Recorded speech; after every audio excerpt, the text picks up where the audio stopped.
we are going to do a rush artist talk. I have never done one in 15 minutes, but that is what we have given ourselves enough time to do.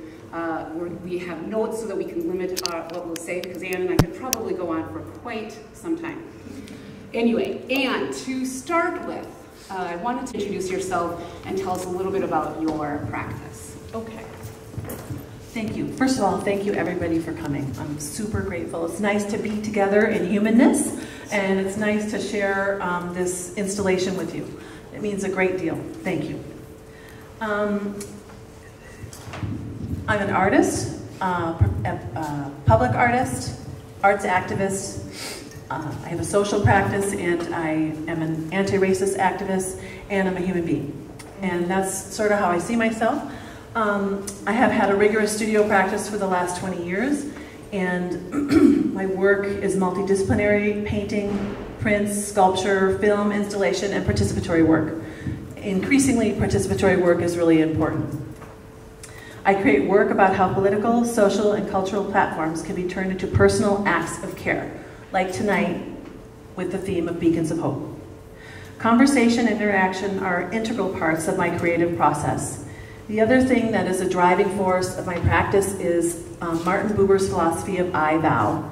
And when I was a little person, my grandmother, Anne Labovitz, who is an artist, used to talk obsessively about Martin Buber's philosophy of I, thou. And the way she described it was, it's a moment where you see someone and you have a moment where everything else fades away and you kind of recognize each other on the inside in a certain way.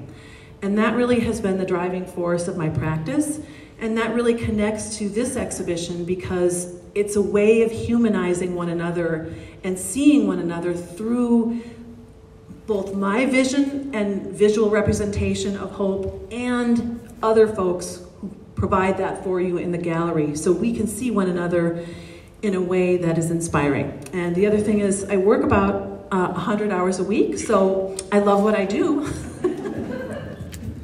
I was going to note that as well. One of the hardest working artists I've ever worked with, and I have worked with a lot of artists.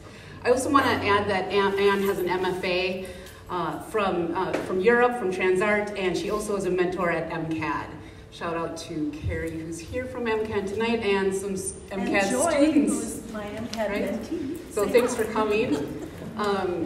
Yeah, just wanted to highlight that because we're at Concordia, we're with art students who are here tonight, and we just want to really emphasize the importance of art education, and what you're doing it matters and it makes a difference.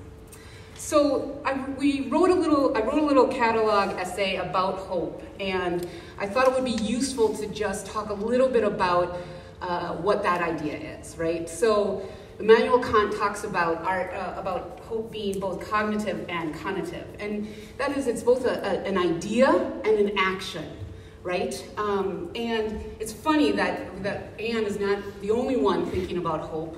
The Washington Post asked readers last year in December to describe the tumultuous year with one word. That is 2020. Relentless, lost, chaotic, surreal, and exhausting were some of the words offered. But they also asked them to tell us what they were hopeful for in 2021.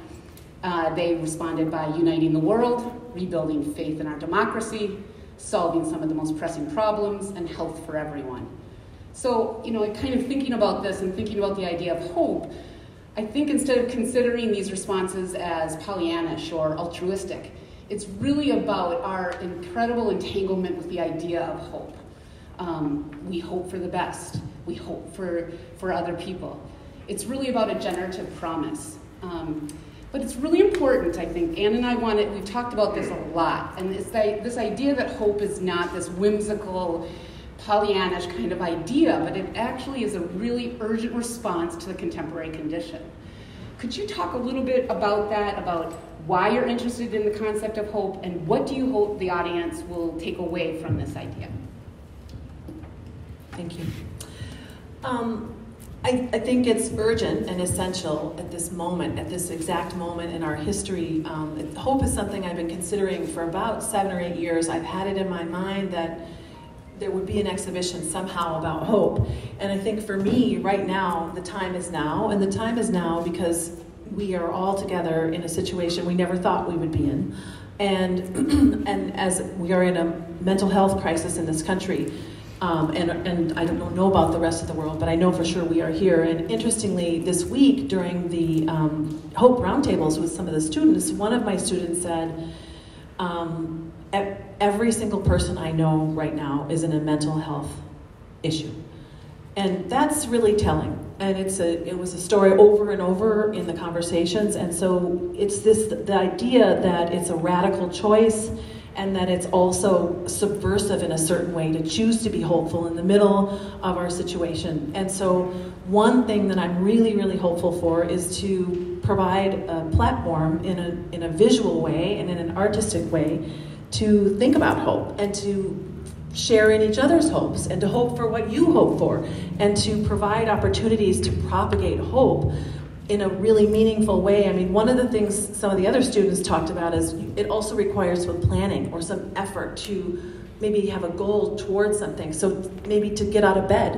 One of my students this week said, well, I hope I get through the next class period. I just hope I get through this class period. I hope I get through this work period. And I think that it's urgent and it's essential and it's moment by moment sometimes. And I think it's political and radical to hope. And what you see here in this gallery space, I love it when that happens because it's moving, it's awesome, it's saying hello. So is my visual representation of hope and other people's visual representation of hope. That's great. And you've done that. You're asking the participants, people who have come to the gallery, to take one of these small works of art, 6x6 Tyvek canvases, and create your own work of art that would then go up on the wall, asking these questions about what is hope. And I want to just underscore this idea that there are a number of artists, growing number of artists, who are actually responding in a socio-political way. This is not just Anne being nice, right? She's amazing and she is nice. But it's really, again, this really important movement in art with artists today who are really leading this discussion about hope, about love, about connection. And I think that that's really important. Okay, so it feels like hope and connection are really strong in these works. And I've known you for 8 years now, and I've seen the scrolls. You might have seen the scrolls out in the airport as well, and did a large installation out there. I've seen paintings, I've seen small sculpture-like books, but this is a significant, really significant sculptural shift in the work. So you're still using intense color to evoke emotion. You want a response from the artist. It seems very intense, but this seems urgent, intentional, and a major shift. Could you just talk about that a little bit? Talk about what changed. I mean, it was just a couple of weeks ago.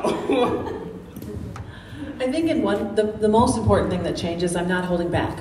So I think that sometimes it takes a little time as a human to maybe mature and as an artist, and I feel like it's my turn to say the truth and my truth, and to be able to talk about things like, hope in a political and contemporary art sense. And so I think you see that, and this is a glimpse of perhaps what's to come, which is kind of exciting.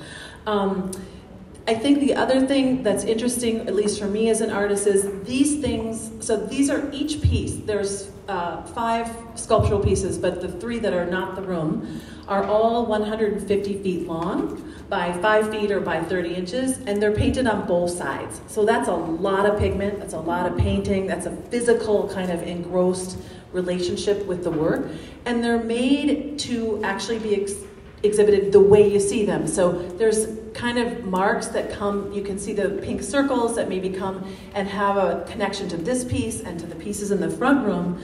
So the idea that they're not meant, like if you were if you're in a studio or a gallery and you see a painting that's finished, it has a composition, it has formal elements, and it's meant to be seen and experienced, and it's a complete object. Well, these things come in here rolled up under my arm, and they're meant to move and do things and be voluminous and have a relationship to one another. And so they're meant to sort of, some parts are revealed and some parts are hidden. There's little tiny occasional messages in some of the works around hope. So could you talk a little bit more about the responsiveness to space? You went from a 2D, the scrolls are pretty much 2D to 3D, and how it really is responsive to this space, Concordia space. Thanks. This is a tough room, actually. I mean, it's even weird for us to be talking because of people I can't see over there because of the bend and the turn, and you got the height, but you can't quite get, couldn't hang from the ceiling, which would have been really cool, but we didn't have an ability to do that. So the work is really, Megan and I came in and said, okay, this work over here will come and be around this size and do around this kind of thing. We'll have one here. And so it's responsive to the space, to the place, to the people, and we created it together. There were 6 of us for like 2 9-hour days that put it up. So it's like one kind of magic happens in the studio, and then this whole other collaborative, awesome experience when you put it together. And there's going to be a really cool video that Bailey is in charge of kind of, I got up there and dropped the roll down and it went boom, boom, boom. So that was kind of exciting. And so there'll be this really cool video somewhere on social media in the future. Well, I think that almost wraps it up. I just have a little bit more to push you on about this materiality. So we know Canvas, you've kind of moved from, you work on Canvas, you work on Tyvek. This is Tyvek, if you hadn't kind of looked at some of the labels, because it actually also looks like fabric to me, and very much intentionally folded and gathered and scrunched and crunched, and we had all these different kinds of words for it this weekend. Are you gonna do this with that? So could you talk a little bit about the selection of materials, the kind of simple materials that you're using, and then how does that work, and conceptually how does that work for you? This material I switched to in 2017 when, as part of my 122 Conversations exhibition, was traveling to Arney, Kurdistan, Iraq, and there wasn't like Post or FedEx or DHL or something, and so I realized, geez, now I have to ask somebody to carry this work. So that became, I was trying to, everything was in question. Whatever was going to go in the bag had to have a really darn good reason to go in the bag. And so I switched to Tyvek. It's a difficult material. It's a vapor barrier. So it took me 3 months to learn how to actually work on it and have it be able to be pigmented, because it doesn't really want to have the pigment the way a canvas does. But wonderful, because it's so big and bigger, and it keeps making me want to go bigger and bigger. This is 10 feet by 50 feet, and I had to get a new table because it has to be flat to work on it, and so that was really exciting actually for me. And so I do have a piece of paper now I have more of this roll, which is very exciting, I'm sure. And that leads me to the last question. So what next? I mean, bigger probably, right? What next? It has to be bigger, for sure. More space. So working on a bunch of really exciting commissions, handful or 2 handfuls. And then next week I'm going to Bethlehem, Pennsylvania. I was invited to take the I Love You Institute, which is my artistic project. They are to propagate love in that way, and I'll be there for a 6-day theater festival. So, and I'll be kind of at every one of the festival theatrical events, and we will be creating a gratitude quilt out of Tyvek, big shocker there, right? And grommets and some zip ties. And so that will be culminated as we take it down to the river as a community. Really excited about that. And then next year, right about now, I have an exhibition at Minnesota Marine Art Museum in Winona, thank you. And that I'm really excited about. Those will be some paintings, but it will also be installation based. They have a nice atrium for me, so I'll be doing some Tyvek in the atrium for sure. And I grew up in Duluth, so I'm really excited because I have a stack this big of images of the lake. So there'll be Lake Superior and inspired works tonally, and I'm really excited about that. And then in 2023 at the Rochester Art Center, I will be having the main gallery there in the winter, as well as they have a 51-foot drop. So that's pretty tall. So that's like really tall. And we already agreed that we're going to rent the lift. So I'm going to be up on that lift and making some really serious art up there. Thank you. You have to thank everyone. I'm going to let you do that after this. So we want to encourage everyone to participate. This is really your time to think. I mean, and I did one. It was really interesting. I'm like, oh yeah, I'll do one.